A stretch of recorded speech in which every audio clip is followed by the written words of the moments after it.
To kick things off with our top moments for Masters Tour Orgrimmar, I wanted to highlight an ingenious line from Dead Draw to pull his way back into a losing game.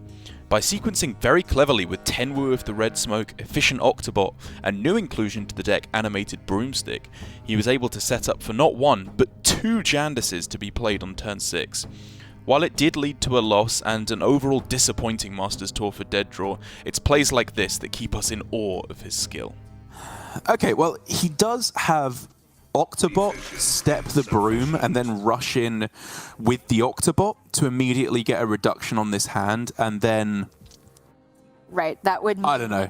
Jandice, Tenwu, Jandice next? Oh, that's not even a thing, right? Oh no, wait, if he Shadow Steps the Tenwu at the end here, then he would be able to go... Ah, yes. Jandice, Tenwu, Jandice. That would be cool. Okay, this is a clever play. I like this a lot. Yeah.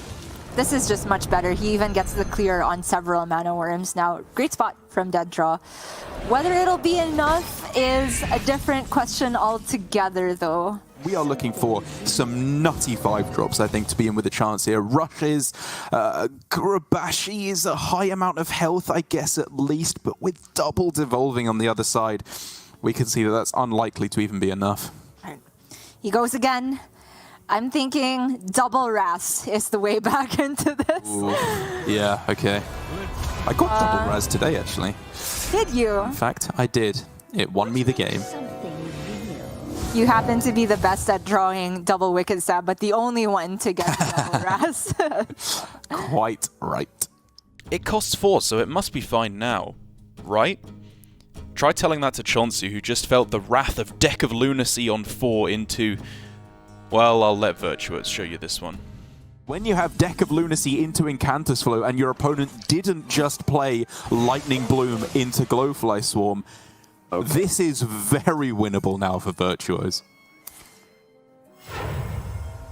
I mean, Virtuos has the Refreshing Spring Water to try and draw these very cheap spells relative to what the original cost was. Deck of Chaos is not it. Oh! Oh no! Look at me, look at me, look at me. I'm the token druid now. Concede! Instantly! We now enter the Gabi portion of the video, starting with some very instructive play in the Rush Warrior Mirror versus X-Blaize. One of the most important cards in the matchup is Blademaster Samuro, and after having buffed it already thanks to conditioning, it looks like a pretty good spot to play it here, right?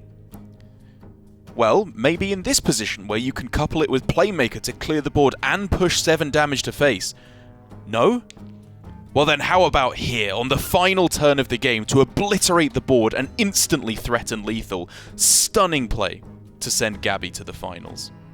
With it being a 5/10, that will clear not every, but the vast majority of boards that Blaize can develop. And so the fact that he doesn't want to go for it here, no, I think... The process is, if he goes wide with his own Samuro, the punish is Blaize's Samuro. Oh, he just goes with the Troublemaker. Obviously, it has the chance of just going double face here to go for the rush in its own right. He doesn't get it, but this still makes the trades awkward for the Troublemaker on the other side. No value trades available, it would seem. I'm trying to think if there's any way that he can maneuver it so that just the one Samuro clears off the Alexstrasza, but even with Parade Leader, it does not quite get there. So the question is really just whether he wants to hero power or develop some extra stats. And given that he's seen double Troublemaker plus Alexstrasza, he can actually feel pretty safe here, I think, even at this very, very low health total. Not sure if you've seen double Troublemaker. The deck tracker is saying there's still one left in Blaize's deck. It is not there, though, which means... It says a lot about Gabi that the one obvious mistake we saw from him all tournament was almost one of the coolest plays I've ever seen.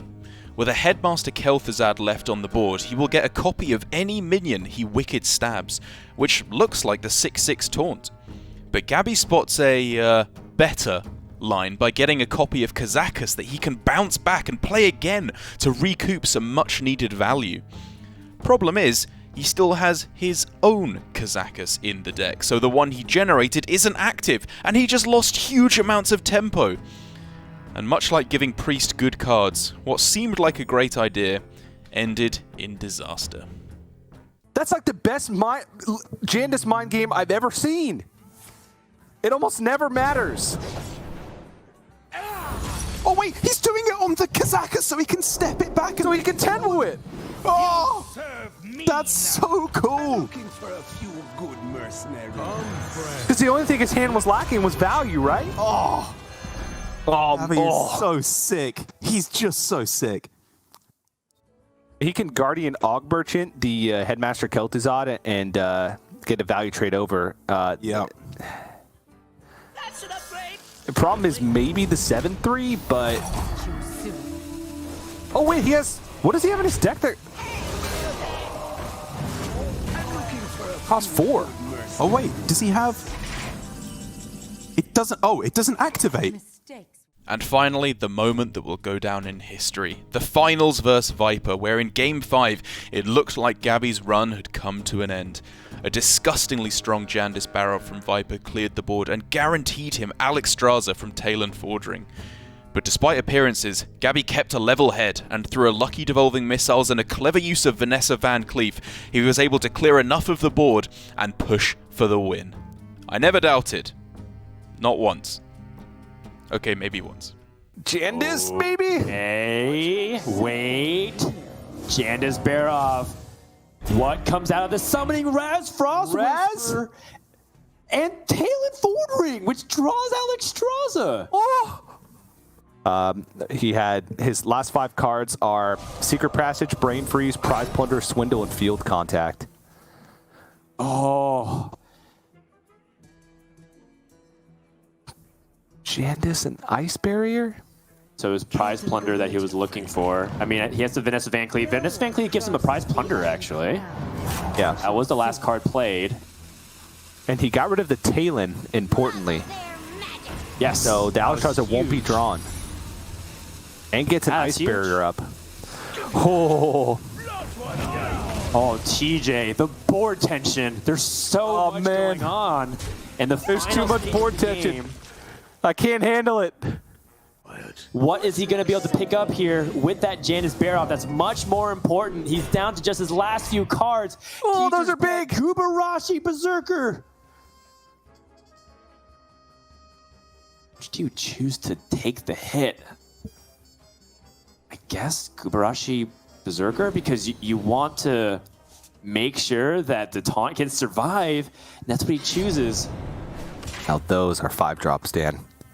That is more than enough. Gabi has done it in a 5-game marathon series. He has gone the distance, and the prophecy has been foretold that there would be a new young champion coming up in 2021, and he has done it. He has grinded. He is your Masters Tour Orgrimmar champion.